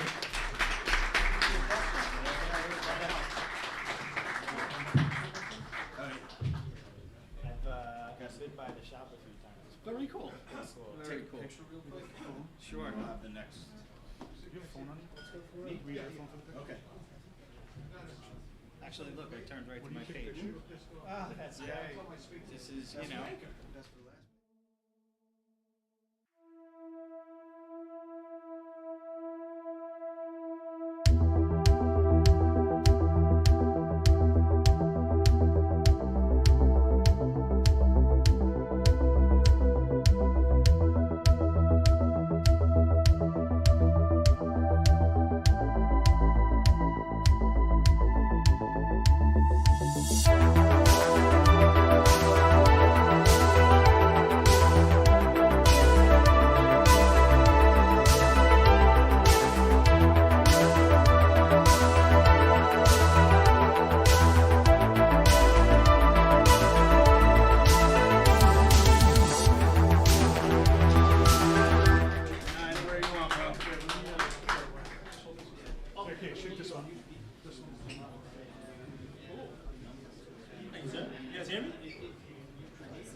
To me, it was that rock guy full of shit. If you're gonna bring mineral stuff up here without Wakandan vibranium, I think you're full of it, man. What the hell? There's a bigger one. Yeah, there is a bigger one. Yeah, before I started away. 7 inches, priceless. Tell my ex-wife that. All right, guys, we're going to start right back up here. Now we're going to get into what probably most of you thought was going to be tonight. Sports cards, some autographs, and then we're going to kind of combine the two. So, yeah, let's go right with, ladies and gentlemen, this is Pete Iannicelli, commonly referred to as SportsCardPete. Follow him on Instagram. Pete has an incredible collection. Does a lot of vintage, although you do some modern. Why don't you tell everybody what you collect, how you got into it, and all that stuff. Yeah, so first of all, thanks for having me. I appreciate it. I'm Pete, SportsCardPete on Instagram. I started collecting in high school, so I was 5 foot with braces. So I wasn't getting any girls. Like, you know what? I can't really hang out with girls. I might as well just collect sports cards. Joined Net 54. Was probably the only person under 40 there at the time. And you know, started picking up some T206s. Really liked Ty Cobb, Babe Ruth, loved the history behind it, and you know, really just got hooked from there. And since then, I've been building a collection of really pre-war vintage cards. You know, some modern here and there. I just don't know the space well, but just really love the history behind it. And then we have here Cage. I think I told everybody your real name by accident. That's all right. It's all good. So I got a podcast, which is fun. You know, I mean, it's Lucas, Tigers, and Browns, like lions, tigers, and bears from Wizard of Oz. Take a listen. We talk every single day, episode every day. Collecting, I've been collecting for a long damn time. In my collection, I don't have a Megalodon tooth or what did Probstein have there? Like a $3 million card? A Babe Ruth rookie. I collect to please the 12-year-old in me, who was 12 in 1989. It's not a show and tell, but I'm gonna pull it out anyway. I'll whip this out. Fuckface. I'm allowed to say that here. Does anybody remember this card? That's now a great this card. is priceless. So I remember being a kid. This is the collecting journey for me. This is Billy Ripken, not even Cal Ripken. Dude was a scrub. But I remember opening packs trying to find this thing. If you don't know the story, take a look. This guy wrote fuckface on his back. And the company that took the picture and put it on the card didn't know. And it made its way into packs. So 12-year-olds like me were ripping this stuff to try to get this and laugh and bring it to lunch. Like, oh, I got the fuckface card. And they made like 9 different fucking versions of this. They put black boxes over it, they whited it out, you name it. So anyway, that's how I got into collecting, that's how I stay in collecting. That to me is what is iconic in cards. I get to talk about cards every single day. Podcast is fun. I have a millennial moron as a co-host, and he gets to learn kind of the hobby. He tries to teach me about crypto. I tell him it's fake. One day he's probably going to buy some minerals, and we'll all come full circle. Great to meet all of you. So our last event, guys, we had Mark Mader here, who's a serious collector, to give a different perspective. We've had a few different guests here tonight.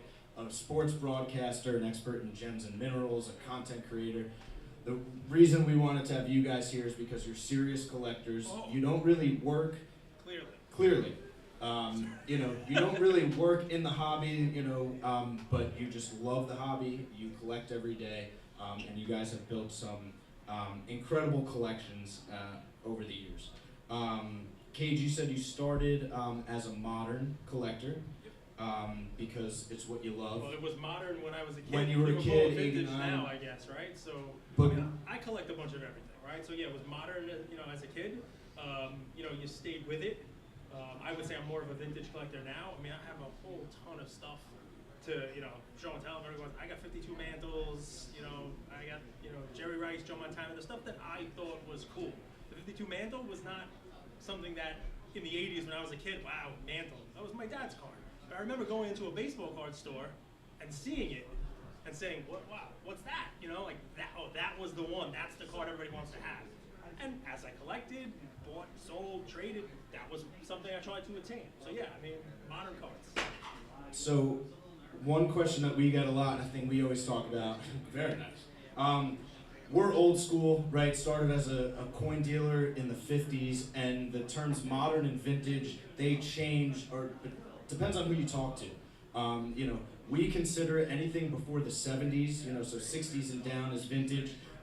But, you know, cards from the 80s are now 40 years old. Yep. So where is the line? Is there a set one? Does it depend on the collector? So I'll ask that over to you, Cage, and then Pete, Sure. I want to hear I'll do a your... quick one because Pete's got more vintage. He's a pre-war guy. But I remember if you went back maybe 5 or 10 years, PSA cut it off. If you're just going to talk about grading, 1971 was the definition of their vintage category. Pre 71 was vintage. After 71 wasn't. I have a different demarcation. I'll ask a question. Maybe we'll give something away. I don't know. I'll give you a high five later. Can anybody tell me Major League Baseball Hall of Famer? The last Major League Baseball Hall of Fame rookie card that has got one rookie card. The most recent, right? So if you go back, who's the last one? What year? What play? Last Hall of Famer that only has One rookie. a single rookie Single card. rookie card. Go ahead, shout it out. Henderson. Ricky Henderson, that's right, 1980. Dennis, well done. Well done. I consider that sort of the modern, you know, coming of cards. 81 when Fleer and Donruss came in. Now everybody, Cal Ripken, you know, all of a sudden he's got 3 rookie cards. Ken Griffey Jr.'s got 117 rookie cards. Go back to 80 and before, to me that's vintage. That, by the way, is a fun way to collect. It's kind of where I go. I try to find something where there's one rookie card. Now, same question over to Pete. Where do you draw that line between modern and vintage? You know, some people hate this answer, but I think it's rolling, right? Don't it's give it. Yeah, so, I basically what happens is I think people say like, okay, maybe pre-1980s kind of vintage-ish. I really think it's 30 years, so it always rolls, right? So you know, 2030 it's gonna be 2000. I know it's not the right answer, but honestly, like 30-year-old cards are not modern; they're vintage, right? And so I think some of the purists don't believe that. They think, okay, there's a certain age, like it's gotta be vintage. I'm like, no. Like eventually, the jambalaya. These 90s inserts cards are going to be vintage in 30 years from now. Like I just think that it has to constantly evolve and be a certain kind of age threshold. So I turned 30 in a couple months. You're saying technically I'm vintage? We're in our 30s, man. We're getting vintage. Yeah. We're vintage. We're not modern. So we've really been talking about cards a lot, but Cage, you also do some autographs. Yep, 100%. I so- try to expand out, right? So, you know, there are guys who I don't know what card to collect. You know, Jackie Robinson, somebody I appreciate. My kids came home from school and were telling me they were learning about Jackie Robinson and Roberto Clemente in school, which is interesting to me, and you know, made me think I should probably buy something because they're going to remain relevant. You know, my kids are learning about them. SpongeBob. I mean, Jackie Robinson does not live in a pineapple under a sea, Buster, but he's still pretty relevant. But I didn't know what Robinson to get. Half the people told me buy the 52 tops. It's cool, it's a red one. Half the people told me buy the 48 leaf, the yellow one right on the back wall right there. Really cool card. But there are a bunch of different ones. There's the Bowman right next to it. See? Even on the wall here, we didn't know which Jackie Robinson to put up there. So I decided I was going to find Jackie Robinson autographs. Cooler. I know he signed plenty of them, but I tried to find interesting ones. I have one with me. I can show it to you guys later. I actually bought it from these guys. It's a 1938 yearbook page that he signed his own yearbook, Jack Robinson, what he actually used to sign his name. I think I have, it's a PSA 10 if you care about that stuff. I think I have 7 or 8 PSA 10 Jackie Robinson autographs. The coolest ones I have are on the Hall of Fame plaques. You know, they give them out at Cooperstown, you know, and you get them to sign the Hall of Fame plaques. He passed away a little early. There weren't a lot of opportunities to get the Hall of Fame plaque signed by him. Not too many of those out there, and definitely not too many PSA 10s. So get into autos. Yeah, we'll go over to that, Jackie, in a moment. But how about on cards, signed cards? Do you anything like that? A vintage? You guys talked about it before, and I had like a visceral reaction to it when Buster was talking about, oh, you know, get the card signed. It's a debate. I mean, that's a huge debate. It really is. The one that I think of the most, because I see it a lot, is, let's talk basketball cards for a second. The cool Topps card that has Magic Johnson, Larry Bird, and Julius Erving on it, right? So it's Magic and Bird's rookie. That card is signed all the time. Right? I wouldn't mind getting that card signed by all 3 of them. If it was a excellent, near mint, 6, a 7, but a 9 or a 10, like a card that's, you know, gonna sell for 5, 6 figures, I think the auto actually takes away from that as a piece of art. Right? I don't mind getting that card autographed, but I wouldn't have them sign a mint or gem mint version of that card. that's where we're going. Go ahead, what do you think? Completely different. I mean, look, like, if you love rarities, right, these vintage signed cards are awesome, right? And so I think it really lowers the pop count, right? So you have a card that's like either the Mantle rookie, right? It's probably thousands of them, right? The high-end signed Mantle, like one that you guys have, right? It's probably like, is it 10, maybe? There's 18 in the pop report, but Yeah, it's expected that a it's lower. fraction. So it just adds to that kind of allure of like, wow, this is actually really rare. Where it gets funky is the modern stuff, right? So a lot of modern cards are signed, they're hard signed, they're signed on a sticker and put on a card, right? Like, I think those are just, to me, it's so manufactured. Like, it just doesn't really give me that, like, it doesn't really get me so excited to collect those, right? So I think it's really, you know, a difference between vintage and modern in terms of on-card signing. Yeah, I mean, I love the fact that they're collectible today because this, what Cage was just saying, is that nobody wanted to ruin the card. The conventional thinking was, well, this is a piece of art and you're actually defacing it. Yep.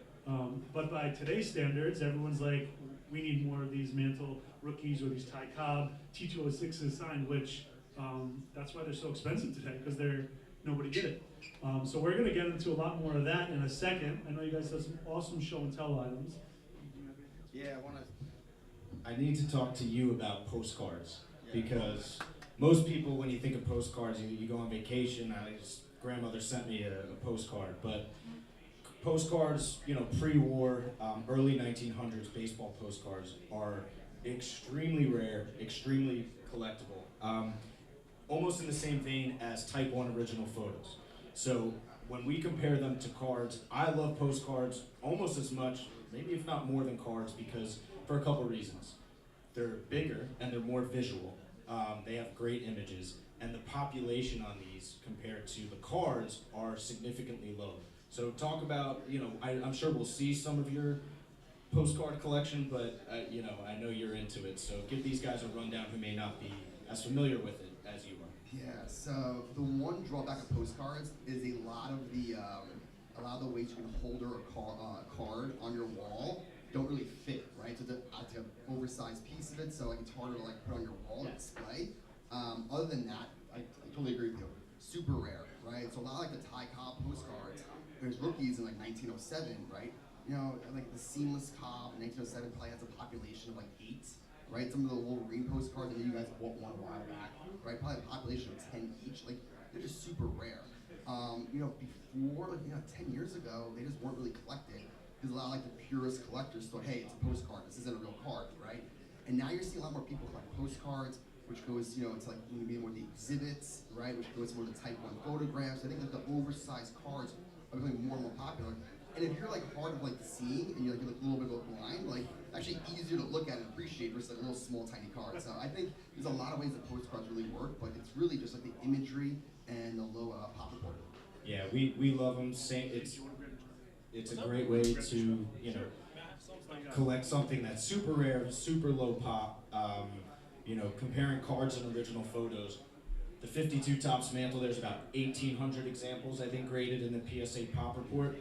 There's only 3 Type 1 original photos of the image that they used. So, Cage, real quick, before you go crazy and unload that backpack, talking about popularity versus population. Yep. You know, stuff like postcards, original photos, things like that. Yep. I know you're an advisor. You know, you Well, go, listen, you tell people on the podcast. I And what do start you off think with about my, that? you know, my Billy Ripken, and people are like, oh, this guy doesn't even collect cards. I have a pretty valuable collection myself. So, I mean, you know, this is half a joke, but I will tell you, I'm pretty opinionated. People who listen to my show know that. I hear the postcards. One of the fun things about this is collect what you like, right? And Always. I will probably never collect a postcard, right? There's no one way to collect, right? So if you have postcards, go ahead and collect postcards. To me, it seems a little forced. It seems like, you know, you couldn't afford the card, so you found the postcard of the same guy around the same time. It's rare for a reason. It's rare because nobody cared about it, and maybe it stays rare and it doesn't make a difference because there aren't people who want to collect it. To me, the postcards, if that's what you love, you love. Type 1s, I don't know if I love those yet. I've started dabbling in those. It's the same kind of thing, right? So I will never crap on what you collect or what you collect or you collect. Enjoy it, collect what you like. For me, postcards, You know, it's not something I will ever get into. Just like you probably are not going to buy rocks. I just bought the meteorite. Everybody's buying meteorite. No, I mean, so the funny thing is I find myself almost the old man in some of these conversations, which is funny because I'm not that old. I take the purist side on all these things. To me, if you're a card collector, a postcard is not a card, right? It's not. It doesn't meet the definition of what a traditional card is, and for card collectors, it's not that. I mean, I don't want a signed.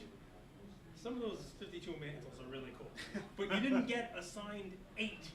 You know what I mean? You didn't take an 8 and get a signed version. You know what I mean? Somebody took a 2 and got it signed, right? I'm okay with that, right? So there's my take on it. I'm unloading a bunch of stuff, and what I brought here, are these the interns? Yes, they are. These are the interns. So there is no one way to collect. What would you think? Like, what's more relevant? Harry Potter? There was a Nintendo store over here, right? So it was Potter or like Super Mario Brothers. What's more? Mario? So you guys know what Mario Rookie is? Hey, hang on. You know what's Mario's Rookie? You know what card Mario was Rookie? No, he actually, his first appearance was in the Donkey Kong game, and they made cards of Donkey Kong. Mario from Mario Brothers Rookie is in this actually right here. I'm gonna give this to the interns. Please open it. Nice, boy. That's Try all to you're pull getting a- for working Try to pull tonight. Thanks so much. a Mario Rookie out. So the point being, there's no one way to collect. There's no right way. You enjoy, have that, you know, please. Thanks, Cage. Anybody like Harry Potter? No? Anyone in the room? All right, stop lying. Harry All Potter? right. You guys are supposed to be working. We got Harry Potter stickers. Yeah. The first one, here you go, look at that. A little giveaway. Pull a Harry Potter foil sticker out of there. Good stuff. So, I mean, point is, there's no wrong way to collect. Collect what you like, collect what you enjoy. I hope you actually like Potter. If not, find somebody who does. Go mooch. Yeah. All right, so fun stuff. So I have something here that I bought from these guys. I'll show you a little. Oh, you got it right here. That's the yearbook page, Jackie Robinson, 1938. Pretty cool, right? This is from his Pasadena Junior College before he even went to UCLA. Pretty cool. Little Jackie Robinson. This, along the lines of the Jackie not knowing what rookie to buy. Cassius Clay, Muhammad Ali. GOAT. Best boxer ever. Now, we could argue that. I say he's the greatest. I didn't know what rookie to buy of his. There's a ton of different things you can get. There are magazine covers, the Swedish record you can cut, the Hemmett's Journal from 1960, the 1965 Bancroft Tiddlers card. He's got Panini cards. He's got all kinds of cards. I didn't know which one to buy. I had no idea. But when I found this, it spoke to me. This is a picture from his first pro fight. Taken there the night in Louisville, where he was fighting, his first pro fight. And He looks I think so it was slim, man. like He was 8,000 18? people in there. It was after the Olympics, so he's still wearing the trunks from the Olympics. And he fought in Rome. This is cool. Action shot, fighting right there. Something different, right? Not cheap, not exactly a killer price, but you can collect, enjoy. Maybe if you're a card purist like I am, this was kind of a turn for me. I should have bought his card. I should have bought one of his rookie cards. I didn't know which one to buy, so I went with that instead. Cards, fun stuff. So a couple more and I'll throw them out there and I'll throw this over. I started working as a lawyer in 2001. Didn't really have a lot of money growing up. Bought some cards. Never had, good grades of cards. Never had the Griffey Junior 89 Upper Deck. I had the Donruss. I had to wait till I was making money. My first paycheck that had expendable money in it, I bought this card. It's a Lou Gehrig 1933 Gowdy card in 5. And the funny thing is, anybody wants to look at this, you can take a look at it later. The PSA slab on this looks like you made it with your computer. It looks like it's like a typewriter. The slab itself is vintage, let alone the card being vintage. It is a tiny, tiny, print, you name it. And it's funny because I talk to a lot of modern collectors, and they look at this card and they're like, that's fake. I'm like, it's not fake. I've owned it for 23 years. The same owner, same the whole 9 yards. They're like, well, you got to get it out of that slab. If you ever try to sell it, it's you won't get as much money in this. To me, I'll never sell this. And what's fun about it is, you want to talk about rarity? Pretty soon these old slabs are going to be pretty rare. There's a little nugget for you, because everybody's trading them in, these little slabs without the holograms on them. But I have no idea what this card is worth, and that's how I know it's going to be worth something in the future. Because I don't care what it's worth. I'm not going to sell it. And people who own a card like this, they're not going to sell it either. Now, I own modern stuff. I got LeBron James cards. I'm constantly looking what they sell for, what they're worth. Those, I don't know what's going to happen with those. This is a bunch of people who own them, a bunch of people checking on the price every day. What did it sell for on PWCC, or what did Rick sell it for last? I don't care what this sells for. I know I put it away in my pocket in 5 years, it's going to be worth more than it is now, because nobody wants to sell it. So pick that one up quick. So real quick, on that note, I want to jump in real quick, and we should have probably brought this up before. Shoot. John Morant, Oh, God. Kevin Durant. How did we go from Lou Gehrig to John Morant? Because you were just talking about the modern cards. Yep. Kevin Durant, Yep. right? Yep. You're talking about investing, buying these modern Oh, yeah. cards like this. Just this week, I mean, the values probably just got cut in half. Yeah. So, I mean, Lou Gehrig, his legacy sealed, I think. Yeah. I mean, listen, you never know what kind of bad news might come out about somebody with, the world we live in today. But no, I mean, John Morant, I'm a risk manager in my real life, and I bring that to cards, right? So I always talk about that, and there's more risk in modern cards, right? You never know when somebody is going to take a gun out on an Instagram Live and cut the value of their cards in half. Sorry. I mean, if you're a job owner, the fun part about that, though, is I'm not going to shit on modern cards, because there's something that modern cards give you that Lou Gehrig cards, Don Mattingly cards, they can't. It's that rush. It's that I'm investing, I'm prospecting, I'm picking that guy who's going to go out there and score a triple-double, go out there and win a championship. I knew Mahomes was going to be that guy. I bought my Mahomes stuff, and I'm riding with Mahomes as he goes and wins another Super Bowl. There's something about that. It's a fantasy aspect. It's a betting aspect that cards of modern players have that you don't get there. It's just a flip side. Pete, do you like that rush, that risk, or are you happy with the slow and steady, the Gehrig, and just let it ride and we're all good? The funny thing about vintage collectors is we're all sickos because we love collecting dead people, right? And so it's so nice that Ty Cobb and Babe Ruth don't have an Instagram, and they're nothing. I mean, everything that's out about them is out already, right? So it's just Babe Ruth's Instagram would be sick, by the way. Imagine the shirtless photos of that be on awesome. the beach. Yeah, I don't know. It's a weird one, right?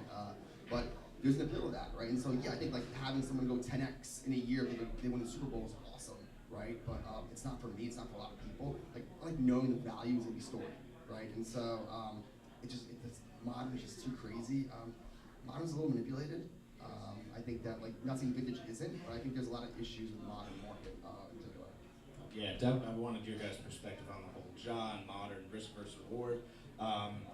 You have more things. Just one last one. One last one, One and then last Pete, while one. he's Somebody mentioned this, so I figured I'd going bring it out. through The that Don one. Mattingly 1984. I think Rocky, the rock guy, I think mentioned this. In 1984, Don Mattingly. But this is cool. I couldn't afford this as a kid, and this to me is why I collect, why I buy stuff now. I grew up in Staten Island, and in 1986 I was in 5th grade, and everybody was a Met fan. It was all about Darryl Strawberry. I have that. It was all about Darryl Strawberry. It was all about Dwight Gooden, the amazing Mets. The Yankees sucked, but we had this bastard. We had Don Mattingly and his cool mustache. We had Mattingly he's the best. I don't care what Strawberry's doing. I don't care how much coke he could do in one night. Mattingly's better, right? So that's what I had. And what was really cool was when I had enough money, I picked this card up. And in October of this past year, I went to a show in Chantilly, and I'm sitting there interviewing Michael Vick and a bunch of other. Don Mattingly's there. We sit down on the couch. I gave him this card. I said, "You own one of these?" He goes, "Yeah, but it's not as nice as that one." So that was a lot of fun. We talked about him going to the Hall of Fame, whether or not he cares, how much his autographs sell for, the business behind cards. Just a real nice guy, and one of those moments that collecting, a hobby, these kind of cards allowed the 10-year-old from 5th grade me to have with Don Mattingly, my childhood hero. So here's my Mattingly card. That's awesome. I think we have something for everybody here between both of you. So now over to SportsCardPete. What do you got here? Yeah, so to Cage's point, if the card's really nice, it's like I can't afford it getting signed, right? So I like cards that are really messed up that are vintage, like a 1 or authentic grade, but have a great autograph. So here's a Gaudi Premium Babe Ruth, and it's autographed to the left. And so not many of those are kind of autographed.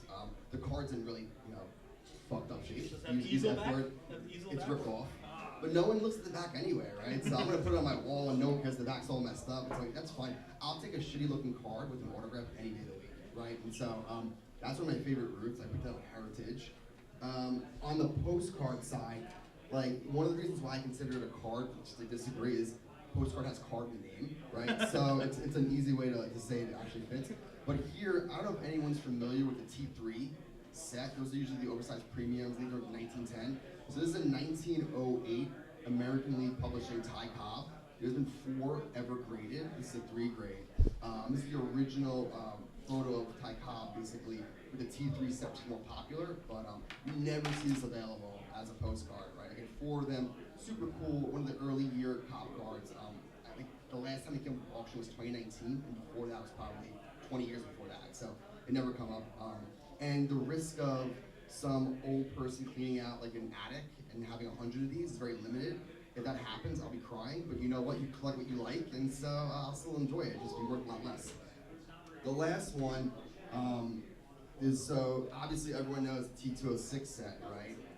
The green Cobb is one of the more iconic cards in the set, right? Super beautiful pose.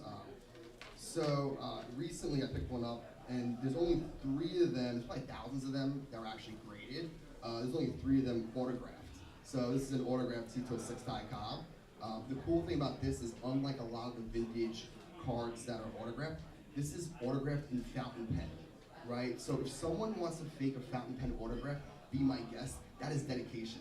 But the provenance here is actually really just as important. It was actually one of Ty Cobb's friends, and he mailed 5 autographed cards to that person. And so it came in a set of 5. Some of them have popped up before, but not many. So it's provenance, it's gorgeous.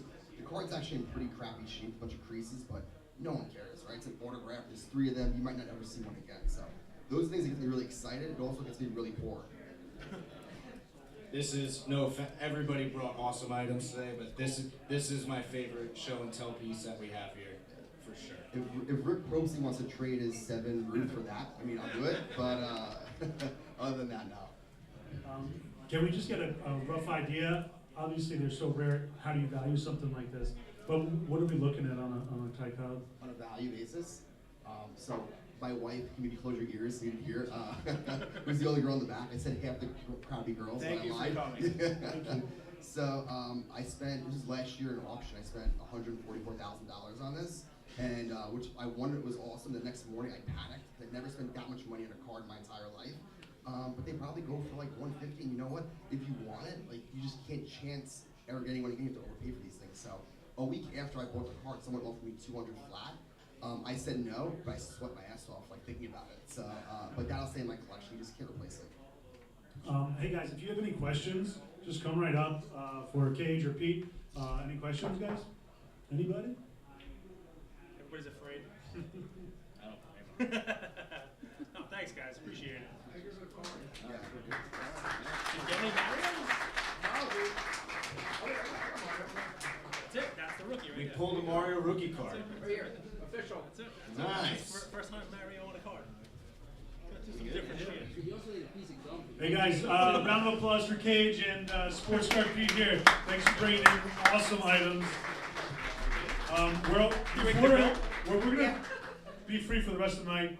Hang out, drink, whatever you guys want to do, eat. But I want to do a picture with everybody here before Before the raffle, too. Oh, we can raffle after this too. Yeah, we got one more thing. So let's do the raffle now. Okay, we're gonna do the raffle now too. Have them bring in the.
that we're giving away. Also, some of the speakers, you know, they donated some stuff too to give away.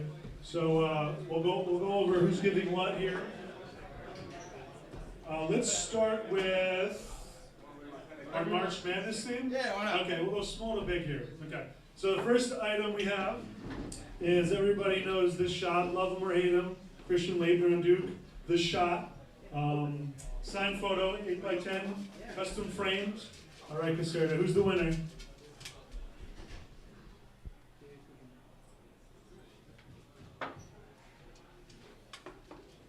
Today before it gets dark.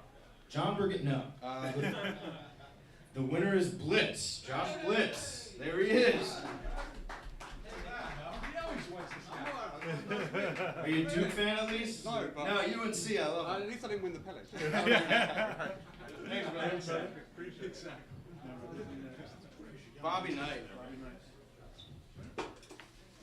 Alright guys, 60x20 Bobby Knight, legendary coach, legendary image, and the inscription says, almost hit the ref. Today, if a coach did that, he would probably never coach again. I don't know. I coach these guys in soccer. I've only thrown the chair like twice. The winner of the Bobby Knight signed photo is the rock and gem expert, John Trinchillo. All right. Johnny T. Well done.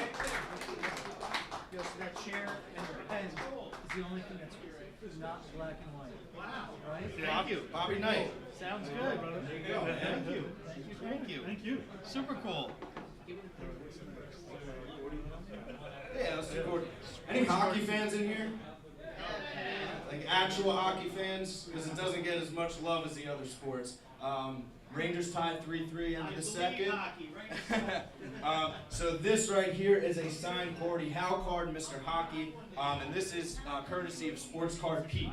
So Pete, thanks for being here, brother, and also thanks for donating this. I hope this goes to one of the true hockey fans here. And let's see. Oh no. SportsCardPete, you can't win your own item, dude. Not right. He rigged it. Come on. All the way from San Francisco, California, Sean Singh. There you go, my man.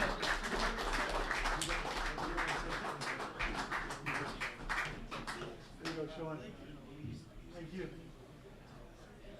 All right, what are you doing next? We got to do Zion. Signed basketball, donated by Rick Probstein. Thank you, Rick.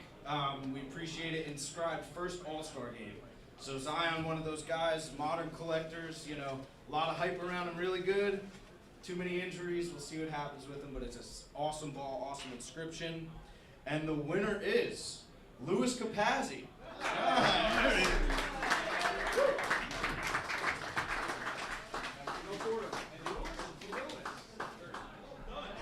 Nice, dude, enjoy.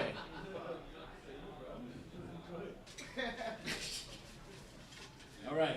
So the main one, guys. Never mind. I'll take that one. You can just give it to me. So in the spirit of March Madness, guys, the greatest rivalry in NBA history, Lakers Celtics, Magic Bird obviously played against each other in the national championship. Dual signed photo from Bird's retirement night. One of my favorite sports images ever.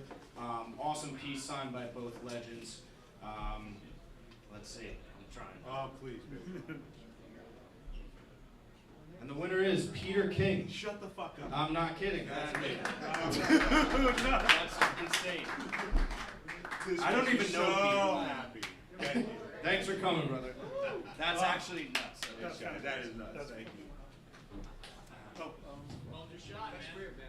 So the Pele is going to be the grand prize, but real quick, I just wanted to mention that on your way out, John Reznikoff, who was doing the historical documents and manuscripts before, he had donated, and they're on the checkout table there, or the registration table, these unique magnifiers. They have all sorts of features, black lights, I think regular incandescent lights. There's like all different types of zoom. So on the way out, just grab one. It's right up on the table there. Something else? Collector's Night coins. Oh, and the Collector's Night coins as well in the NGC slabs. So now for the grand prize. Greatest of all time. All right, guys, the Pele signed jersey, rest in peace. The greatest soccer player ever, other than my Fordham soccer players here, working hard. The Rams. And the winner is John Trinchillo. Wow. Once again. Johnny T, I'll take one of those $1 million rocks, bro. Thanks. I'm not getting my girlfriend. Justin, my son, is going to go nuts. Perfect. He said it's going to go to his son Justin, who's going to love it. That's what it's about. That's what Collector's Night is all about. Congrats to all the winners. That's awesome. Yeah, of course, man. Guys, thanks again. We're going to hang out. You can eat, you can drink. But let's do a photo. Everybody come on up here real quick. One photo, and then we are done. Thanks, everybody, for coming. Appreciate it. Peter King, my man. That's surreal. He's sitting there going like this. I saw, he gave me the list last night, and he's like, I want the bird. I want bird. I was so thinking.